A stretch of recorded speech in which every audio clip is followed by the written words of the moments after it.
You are listening to Amplify Your Success Podcast, episode 153. And today, let's talk with a special guest to uncover the power of a tribe to exponentially grow your business. So let's get started. Welcome to the Amplify Your Success Podcast. Hey, are you a thought leader, creative entrepreneur, or change maker and want to magnify your impact, boost influence while creating a financial abundance? Stay tuned for today's inspiring episode with your host, Melanie Benson. Hey there, inspired entrepreneurs and business leaders. It's your host, Melanie Benson here, Profit Amplifier to Expertpreneurs. And I'm excited for today's special guest conversation. I was so mesmerized by this conversation with my friend Mitch Russo. It just sparked so many opportunities and ideas. And I learned a lot about how following your passion and really watching the clues can open up multi-million-dollar revenue potential. So you're going to love today's special guest conversation. Personally, it's a really exciting time here at my company and where we're at and with the podcast. Things have been really exponentially expanding here too. We are just wrapping up the Own Your Bold Influence Challenge, and the influencer experience is about ready to get started. So I think if you have not yet joined me in the challenge, you absolutely want to get access to the recordings, but tap into the wisdom of 12 people who have established a very powerful level of influence and how some very simple things help them catapult their success. So I can't get through everybody here, but let me just say, I'll give you a sneak peek. I talked to a man named Corey Poirier, who has had massive success getting himself and his clients on TEDx stages, and he reveals the secrets to getting your first, second, or third branded talk and some do's and don'ts that can really make a big difference. That was a real game changer. I talked with my friend Christine Slonsky, and we talked about how powerful it is for you to really be in your heart and increase your sales exponentially, and the big game changer of a big ticket offer. I talked with the founder and president of Women's Speakers Association, Gail Watson, about what she's been seeing happen in the industry and what you can do right now to move your message from best kept secret to a global impact. And that was a really juicy conversation. Plus, she's got a couple of things for women speakers. If you're a woman speaker following this podcast, you're definitely going to want to get her free resources. I also talked with my friend Debbie Adea. You've probably heard her a lot here on the podcast. We talked about the difference between podcasting with a purpose and podcasting just for the sake of podcasting and how it can make a major difference in your bottom line. Plus, she went through some of the most important tools for you to get if you're going to start your own podcast. So make sure you tune in and get that access at ownyourboldchallenge.com. Now, what you're going to get access to is the recordings of the Own Your Bold Challenge, the 12 influencer sessions that are going to lead you to multiple great ideas and an opportunity to get 10K, 20K, 50K worth of new opportunity flooding in. It was really powerful. And I'm throwing in a bonus gift of my monetize method. A lot of people come to me and they're like, my business isn't making enough money. I don't know what to do to kind of ramp up my sales right now. Well, let me walk you through the process and make it super simple.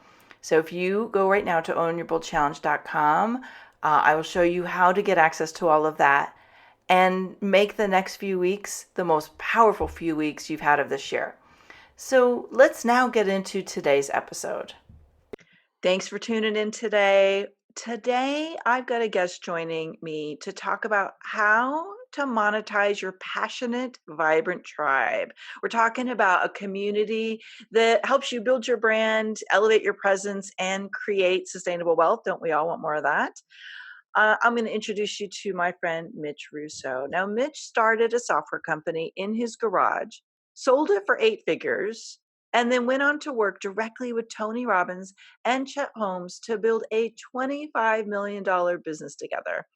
Mitch wrote a book called The Invisible Organization: How Ingenious CEOs Are Creating Thriving Virtual Companies. And he's here with us today to talk about his new book, which I've read and I absolutely loved. It's called Power Tribes: How Certification Can Explode Your Business. So, Mitch, it's been so wonderful getting to know you. Thanks for joining me today. My pleasure, Melanie. Great to be here.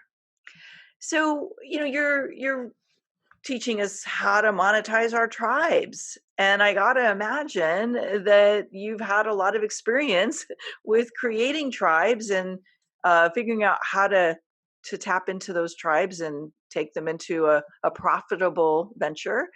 Tell us a little bit about your background working with Tony Robbins, Chet Holmes. Where did this Sure. all start?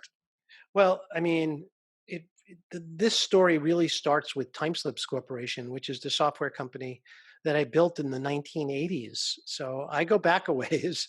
Um, my company was founded in 1985, and it was founded with $5,000. So my partner and I put $5,000 in the bank together, and we were officially a company and incorporated.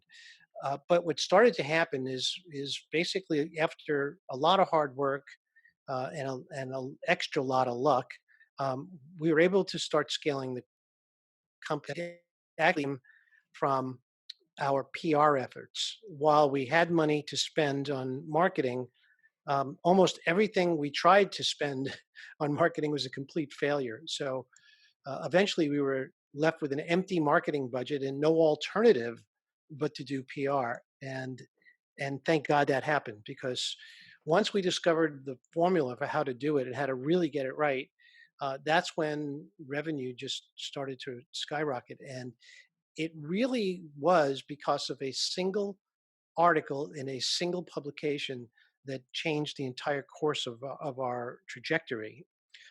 And that was a review, a software review in InfoWorld. I don't exactly remember giving InfoWorld a copy of the software, but I must have, because I was at Comdex in 1985, which is a huge industry trade show in Las Vegas. And I spent 10 days walking, I think it's 2 million square feet of trade floors, handing out copies of my software to just about anyone who would stop and talk to me, hoping that I could find a way to build some form of a strategic alliance or a relationship with some of these folks, of which by the time I left, I was completely defeated, feeling like nothing really worked. But somehow I must have stopped off at the InfoWorld booth and gave them a copy of the software, because 6 months later, we get a phone call, and the phone call goes something like this. Hi, we're doing a fact check. And I answered the phone. I said, well, what do you mean? What's a fact check? And they said, well, your review is about to go live. We just want to make sure we have your phone number and address right. I said, my review? Really? It's going live? Oh, my goodness. Oh, okay. Yeah. And I confirmed the facts. And at that point, we just sat there on pins and needles waiting for something to happen. Now, InfoWorld at the time was just about the only standard industry publication. And the good news and the bad news is that if InfoWorld gave you a good review, it can make your company. If they gave you a mediocre review, you might as well shut your doors. And if they gave you a bad review, you just basically have to change your name and move out of town. So it's that kind of a publication. It was really the industry the voice of the industry, and they dictated how everything went. Well, our review was published, and it must have been about 6 o'clock in the morning when I heard a phone ringing down in the garage, which is where the company was. And so I ran down to the garage in slippers, and it was the middle of winter. It was really cold. And I picked up the ringing phone, and someone said to me, yes, I'd like to place an order for time slips, please. And next thing I know, we all 6 phones started ringing at the same time. And before I realized, I couldn't answer them fast enough to take orders and write them down. So I kept taking people's phone numbers and having to call them back when somebody else would come into the office to help me. Well, when the dust cleared, we had gone from selling about 6 copies a week to almost 100 copies a week. And this is all because of PR. Well, so from there, we started getting calls from distributors, and distributors now wanted to pick it up and put it into retail. What, long story short is that we started to sell software so fast that we almost killed the company by growing too quickly. But yet we managed just fine. We figured it out. We built the facilities necessary to manufacture the product and ship it and do all that. But what was interesting about it is that all of these new customers caused a problem about 6 months later. And the problem was is that we had so many people with our software needing tech support, we couldn't hire tech support personnel fast enough. Well, that ended up really bothering me, and I got very upset about what we could possibly do about it. And it came to a head one afternoon when I received a phone call from a very angry woman in the Los Angeles Bar Association who said that she was the head of the Legal Technology Committee and told me that our software had crashed her computer. And if we didn't get down there and fix it right away, she would blackball us with the entire community. That was not going to be good. So we, basically, I racked my brains. I was wondering what it would cost to get somebody on a plane, and it actually couldn't even happen in one day. But then I had this thought, well, maybe I can call a customer in the area who I know is a really competent timeslips user and see if she would go out and maybe help me. And I picked a woman that I actually knew who was 20 minutes away. I called her up and I said, I have a favor to ask. And she says, who is this? And I said, this is Mitch Russo. She goes, Mitch Russo, president of Timeslips? I said, yes. She goes, oh my God, I love your software. Well, I knew I had the right person on the other end of the line for my next question, which was, would you mind going over and helping this other person? And I'm happy to pay you whatever it takes. Could you see if you could get her fixed up? And she said, oh, of course, I would love to. I'd be happy to. So I gave her the address. I called back the woman who asked for help, and I let her know someone would be there within the hour. She was impressed, of course, and now my fingers were crossed because I didn't know what was going to happen. So I waited on pins and needles. It took 4 hours. I finally got a call back, and she was all excited. She goes, "Oh yeah, I got her system all fixed up. It had nothing to do with time slips. We reformatted, we re-indexed her drive or something, and everything worked fine." And then she says, "And you want to hear the best part?" I said, "Yes, please." She gave me $100 bill, and I said, "Really?" And because back then $100 was still quite a bit of money. And then she said the thing that changed my life forever. She said, "And if you want anybody else to have a visit from me, if anyone else needs help, you let me know, and I'd be happy to go out and help." Well, now the wheels started turning. Now I'm thinking to myself, I wonder how many of my clients would be able to help other clients who are just getting started with our software. And that sort of evolved into, I wonder how I could get all of these people trained and tested to make sure that they're qualified. And so we created a test. It was going to be hard. We knew that it was going to be hard, but when we had 50 or 60 people, we then announced that we had a certified consultant program. And, we were starting to make extra money that we hadn't counted on before through certification, which was nice. But then disaster struck. About 2 months into the program, we're getting these very curious phone calls from clients who had used one of our certified consultants and had a bad experience. But these calls got more, it turned out that they were increasing every day until finally I received a notice that we were going to be sued by this one company where one of our certified consultants had visited. Well, at that point, I called that particular client and said, "What's going on? What happened?" And he unloaded on me and told me what this person who came to their office did to their company and acted in a way that was so inappropriate. At that point, I had to shut down the program. It was terrifying to think that all these people were out there running around. And I did just that. I shut down the program. I then contacted every single person who'd been contacted by these certified consultants, and I interviewed them personally. Even though I was running now a very, very active growing company, I still felt it was that important.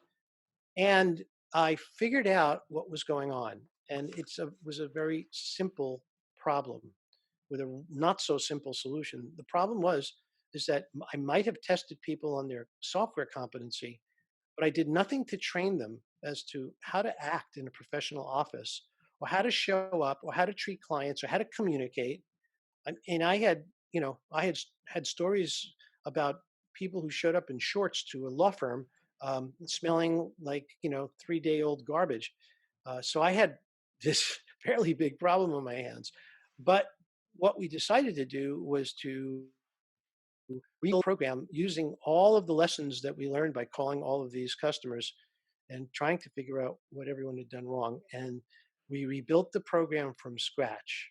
And Melanie, I got to tell you, I was terrified to launch this program again, but I realized that the potential was so big, I had to do it. I just had to do it, and I did. And I'll skip to the end of the story. 18 months later, we had a vibrant program filled with happy people. 350 people were paying us about $1 million a year in profits in total. Plus, I inadvertently created my third largest sales channel, which I'd never even figured would happen. And finally, my tech support load times had dropped by 20%, which was amazing. So it was almost an accidental discovery that I figured out how to build a certification program, but it was only after it broke and I fixed it that I learned how to create what I now call a power tribe. So there's something really fascinating that just came out of your story. I think sometimes people experience fail points and they let those fail points sink them, right? Like they don't lean into them and say, so if we fix that, how could it make our business more profitable or more successful? And I love that you just shared such a powerful example of leaning into a potential fail point and a place where that created massive frustration for you for a time, but it ended up becoming one of your best performing offers and really created a whole new level of profitability and a revenue channel. It's like this is brilliant, Mitch. It's really inspiring.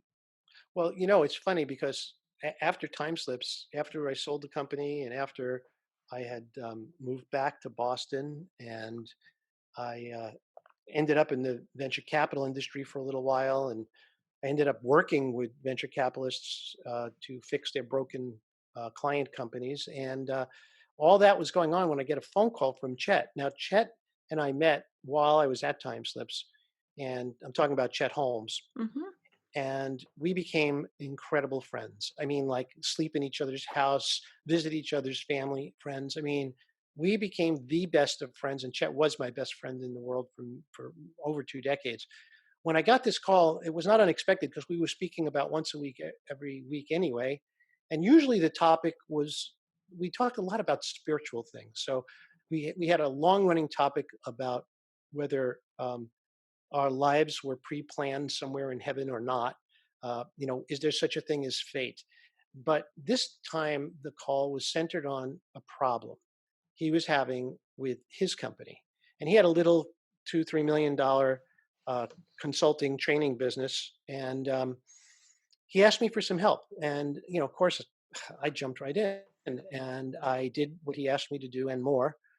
Bottom line is that he invited me to run the company after that, which I did. I ran it as president for, from that point on until he told me that finally his dream had come true. And I said, "What do you mean?" He goes, "Well, I finally got a meeting with Tony Robbins, and I'll keep you posted and let you know." So I get a call back a day after his meeting, and he said, "We're going to be building a company with Tony." I said, "We are? Tell me more." And then he said that, "Look, Tony wants to talk to us. He loves what we're doing. He loves your experience and background, and he wants you and him and I to be his partner together." And I was thrilled, of course. And so we started getting on the phone every Thursday night. It was about 10 o'clock Tony time, which meant it was 1 a.m. my time. But we got on the phone every Thursday night for months. And we figured out how to put this thing together and build a company around our content, the three of us, mostly Chet and Tony's content, and my operational experience and ability to create systems. So we did this until finally we launched Business Breakthroughs International with an event in Las Vegas. So in 7 weeks, we were able to fill a 500-person event, which sounds insane, but we actually were able to pull it off. And Chet and Tony and 15 others, including Jay Abraham and several others, spoke at this event. And we recorded all of that information um, and turned it into a company that we ended up growing to almost 30 million in revenue. But the interesting thing about it is all throughout that process, I never suggested to Chet or Tony that we create certification. It was only after Chet had passed away and I was working on my own that Josh Turner came to me. I know you know Josh Yeah, and from and, his and Linked LinkedIn Selling. programs. Yeah, and so Josh came to me and said, "Yeah, I'm kind of interested in what you did with certification. Can you do it for us?" Now, I had not done it in 20 plus years, and I said, "Sure, why not?" And but this time I got to do it using the internet. When I did it the first time, there was no such thing as the internet, so it all had to be done using the U.S. mail. Well, now we had the internet, and I basically I architected a program for him, and in 10 weeks, he generated 100K in revenue, and that program was growing rapidly. Last time, you know, before he changed his business model later down the road, but um, since then, others have asked me to do it too. In fact, enough people have asked me to do it. I felt like, why don't I create a blueprint for the process so people can read the book before I work with them? And that's my book called Power Tribes. So, I love that we're bringing up certification. And in my experience, having been in this industry for almost 20 years now, it's actually one of the best ways to scale your business, as well as, like, I mean, everybody dreams of having a greater reach with their impact. Like, obviously, this is a great way to do it. Why do you think more people don't build certification programs? That's a great question. Um, Partially because if you look around, the ones that seem to have them are big companies like Intuit, Infusionsoft, Lead Pages. These are all companies that have huge certification programs. But it's interesting. Let's go back in time. Uh, when I was starting Timeslips Corporation, Scott Cook was starting Intuit. We were friends, and he was a little further along than me, revenue wise. But he saw what I was doing, and he came to me and said, "Hey, do you think you could help us with this certification thing?" And I said, "Sure." And so I gave him my entire playbook and offered to coach his team, and we had several conversations about it. And so he built the Intuit Certified Advisor program using the plans that I gave him in the very beginning. But here's the thing: most people see it as a huge, complex, overbearing structure, when in reality, it isn't. It just needs to be done right. And if it's done right, you can create somewhere between 2 and 6 recurring revenue streams. And if you are constantly recruiting into your certification program, the average client is going to generate around $4 million just from certification by year two. So it's very lucrative, and more important than being lucrative, really, that's great. But more important is you are going to be building a community of people who you will find have more value than your own employees. They will represent you in every state in the country. They will show up at your trade shows. They will show up at your events. They will be there for free to represent you. They will go out and speak on stages locally for you. And now you might say, well, why would they do that? Isn't that like weird that they would? And the answer is no. They do it because they want to get clients, because you're giving them the tools by which they can sign clients and generate revenue for both you and them. Certification is a straight mechanical process, but power tribe building requires some finesse. It requires some heart, a lot of heart actually. It requires the time of the CEO to have relationships and build relationships.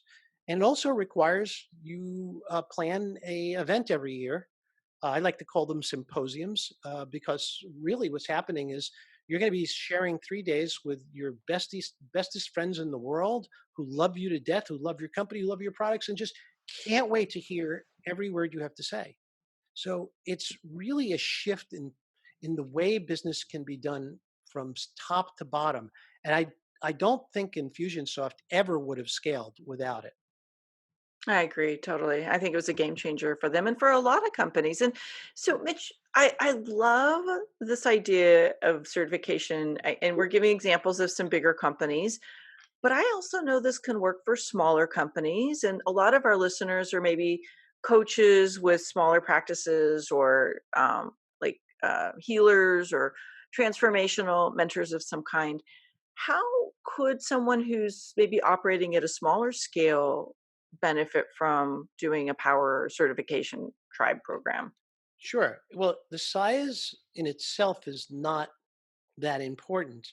Um, Unless of course you're paying me or my team or some other team to go and do the work for you, then obviously your goal would be to pay the company back for the fees that you spent to get it done. But if you do it yourself, I mean, and my book really is a blueprint, so you have most of what you need in the book, um, and you go through the process. Uh, you could bring on 3 or 4 certified consultants, certified coaches who are going to work for you. Now, let me be clear about something. If you don't have intellectual property that you own, then this doesn't work. If you're selling widgets, this doesn't work. If you have software that's so easy to use that it doesn't take any training, then this really isn't going to work. It works best when a coach, consultant, sales trainer, medical device company, SaaS based company has a product that requires that the client gets some help. What that may mean is that, like if you're a business coach and you've invented a series of processes, then you can teach them to others, and others will be able to get the same results as you. The nice part about that is that you share in the revenue that they generate, and they pay you for the privilege of working for you. Excellent. I was just in my mind thinking about like some of the clients that I've worked with over the years that have a coaching or consulting practice. So, like examples. So, like maybe if you've got a proven marketing system that you have a patent for, or not patent, but like a proprietary formula around, or you're a healer that you can only heal so many people because you can't touch everybody that needs it. You could teach them your healing system. Right. So there's a lot of different applications for this. And like you said, it is a way to expand any type of business that you need someone to help facilitate it. I'm just kind of curious if you bumped up against the type of person who they kind of needed to change their mindset to embrace that it was time to create a certification program. Yes, all the time.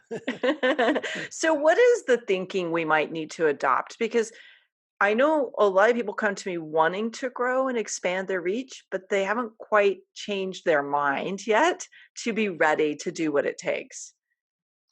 Well, I mean, you have basically spotted one of the biggest problems that we have when it comes to implementing. I mean, like I have a woman now that I've been talking to for 9 months uh, about doing this, and she calls me every so often. She goes, "Well, what about this?"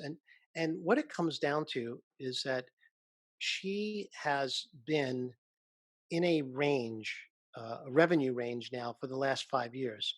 And she has not broken out of that range, and she's slowly, slowly sinking.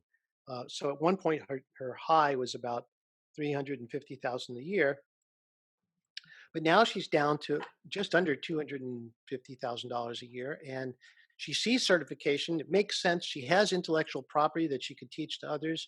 She has a large enough client base where she can enroll a whole bunch of people pretty quickly, but she doesn't want to do the work.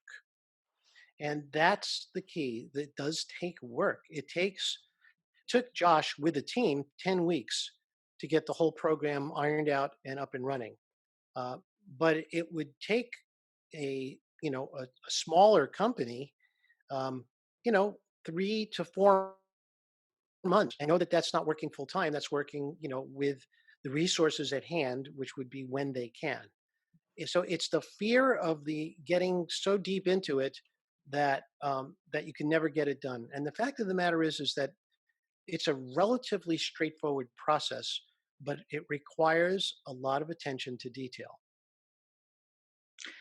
And I know your system covers this, but I think one of the other reasons is people create these stories that they're going to have to manage a lot of moving parts, and they're going to have to be responsible for other people and the value of what they provide out there in the world. And I think what I'm hearing is when you have a formula to create your certification program around, and you're not figuring all this stuff out in your own head, it's like you don't have to worry about all those things that a lot of people, I think that holds a lot of people back from doing this. You're right. And see, part of the reason that's why I've created so many resources for my clients. So, for example, the most important element of any certification program is the culture. And I have perfected a way of installing a culture in a group even before it's formed. And I lay that out in the book, but I actually give you the entire culture course and plan when we work together one on one or in one of my masterminds. So the idea here is that when you bring a group of people together, and if you think about any social group that you're in, let's do a quick inventory. Well, we got our complainers, we got our wallflowers, we got our very outspoken people, and we have our very introverted people, and we have the suck ups, the ones who just want to do everything for you for free forever, which then turns out to create two levels inside your own group without realizing it. There's the Friends of Melanie group, and then there's the rest. So, if the Friends of Melanie are always hanging around Melanie and always doing work for her for free, and then all the rest are grumbling around saying, "Oh, darn it, she seems to get all the breaks and the good clients, and we don't get nothing because we're not willing to work for free." Blah blah blah. Well, right away, that's what I call a bad culture. That's called entropy, actually, in the chemical world. So, the whole idea here is to create a culture that starts with an enormous but powerful set of what I call guides. And a lot of these guides are so intuitive that they almost don't need to be said. But if they're not said, they will be in place and in effect. Simple rule would be, um, please don't steal my content and represent it as your own. Now, you might think that that's intuitive and obvious, but it's not. Oh, no, it's not.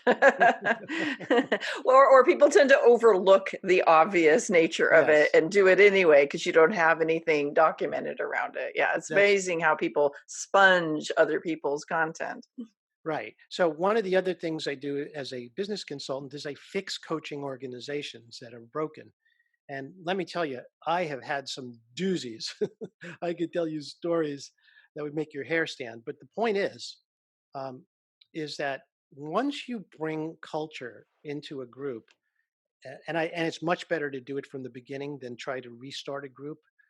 In fact, it's harder, so much harder that it's almost worth shutting the group down and restarting like I did from scratch with the right culture in place, so that what you end up with is exactly the culture you want in advance. Now, I use something which I call the Coach's Code of Ethics, which I have created over the course of 20 years.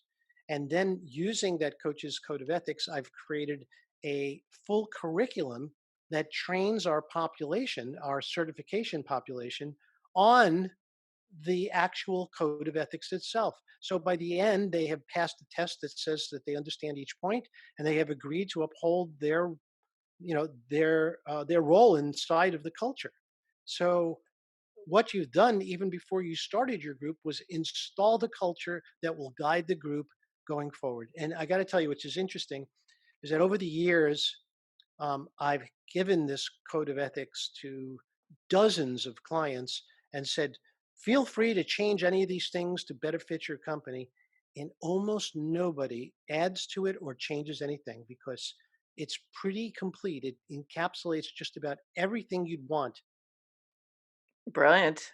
I love it. I'm actually thinking of several people I'm going to have to get this book for now that we're having a conversation about it again. Um, Mitch, I know you have a resource that would be a really great, perfect step for someone who's exploring this idea of creating a power tribe certification program in their business. Do you want to tell them what this is, and we'll share the link where to get it. Sure. So realistically, this is not going to give you the plan to completely build a program. But what's nice about it is that it's a nice overview of how you can start thinking about conceptualizing your tribe. And the idea behind it is to get the wheels turning and show you that the pieces, while there are some that certainly are going to take some time. Like, for example, if you don't have your entire process mapped out in a learning management system already, that's going to take some time to do.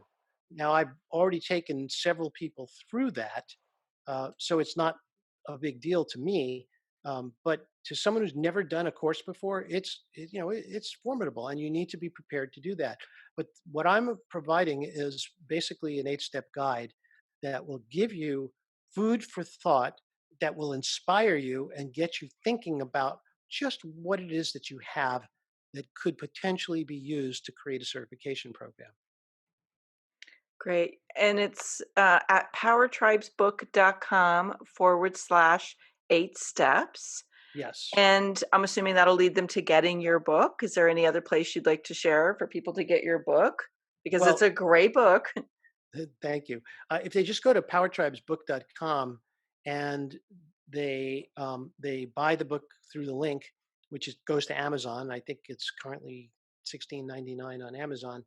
Um, they will also get the free course guide and the 8 steps that we're talking about here, along with the book. Now, the training program that I built, um, I don't know what these things are worth. People say they're worth $500 or $1,000. Well, it's free because you bought the book and used my link. And the reason we do it this way is because we want to make sure we know who's taking the course. And at this point, um, it's relatively powerful. So the course material is an adjunct to the book. By itself, it's not going to do a whole lot for you, but with the book, they work together. The course elaborates on some of the key concepts in the book and goes deeper into explanation of tribe management, for example. Mm. So it's probably worth it. Uh, but again, if you want to go right to Amazon, just search for Power Tribes book and you'll find it on Amazon. I'll link all those up for you guys in the show notes because I want you to get the book. I think getting the action guide is going to be super helpful too. And Mitch, it's awesome. I didn't even know that they got the the training on the back end, so Yeah. that's great. Thank you for making that so easy for everyone. I like to end my conversations with my guests asking you, what is the boldest thing you've ever had to do to get where you are today? Well, I'm going to tell you a funny story. Um, when I first started Timeslips Corporation, we were selling time and billing software into the legal market. And we were selling the software for about 18 months when I received a call from the American Bar Association, the legal technology division. And they called me up and they say, hey, I understand you're selling software to lawyers. Well, you have to stop doing that. And I said, what? They said, well, unless it's certified by the ABA, no one's going to buy it. So you need to get it certified. I said, really? And so let me guess, you're the ones who certify it? And they said, yes.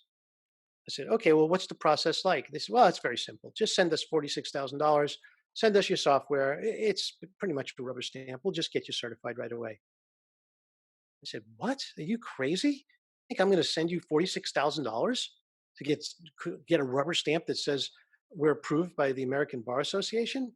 I'll tell you what, how about we let our customers decide whether or not we do that? Well, here's what ended up happening. I went to war with the American Bar Association. Oh, And, that feels bold. well, I mean, I didn't want to, and I didn't think I would, but it turns out that's exactly what happened. They started a smear campaign at one point to try and get customers not to buy our software. Problem was is that we were already the largest selling software in the entire industry. And about a year after all of this happened, and I had, by the way, written formal complaints to the chairman of the American Bar Association, explaining exactly what happened and how this extortion almost took place. And a year later, the division was shut down. Now, here's the best part. A year after that, I was invited to keynote the American Bar Association annual meeting. So, Of course. oh, Irony. what irony that was. It was fantastic. Well, it's a bold move that paid off. It So I'm was. glad that you shared that with us. I think sometimes people, again, we started with this story about the fail points. I think sometimes people encounter obstacles that shut them down, and Yes. disconnect them from what's out there for them instead of leaning into them, instead of taking the challenge, head on and having the confidence to go make a bold move to move through it. So this is a great example of that. Thank you. I want to encourage you guys to download the 8-step action guide that Mitch is providing us at powertribesbook.com. The number 8 / the number 8 steps. I will link that up in the show notes, and grab the Power Tribes book at powertribesbook.com. Super good stuff, really inspiring. Hey, and if you don't feel ready for certification, let this be a seed that you plant for a future expansion of who you are. Sometimes you learn information now that is going to be exactly what you're going to put into action a few weeks, a few months, maybe a couple years down the road, but you'll be really glad that you had the book and these resources at your fingertips when you're ready to make the leap. Mitch, thanks so much for being here today. My pleasure, Melanie. This is Melanie Benson, your host. Thanks so much for listening in today. If you want to catch up on any of the show notes and circle back on any of the resources we shared in today's show, head on over to the show page at amplifyyoursuccesspodcast.com. And remember, you amplify your results faster when you're in a community of other people who are moving and shaking. Join us at amplifyyoursuccesscommunity.com. One last thing. When you've gained insight from today's episode, help us share that and inspire other people by heading over to iTunes, subscribing, and give it a review. iTunes absolutely loves seeing these reviews pop up, and it actually helps boost my show's visibility. So I would be super grateful for your reviews. And as always, I love seeing your shares of these episodes on Twitter, Facebook, and Instagram. Come find me over there. Tag me in your shares. I'll give you some social media love right back. So see you next week for another inspiring episode of Amplify Your Success Podcast.